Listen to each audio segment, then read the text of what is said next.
Mucha atención, noticia en desarrollo, máxima alerta en 3 aeropuertos en India. Las terminales internacionales de Mumbai, Chennai y Hyderabad están bajo estrictos controles de seguridad tras una alerta emitida por las autoridades por un presunto plan para secuestrar aviones.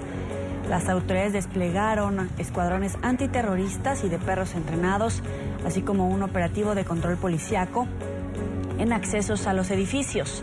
El comando de secuestradores estaría integrado por 23 personas.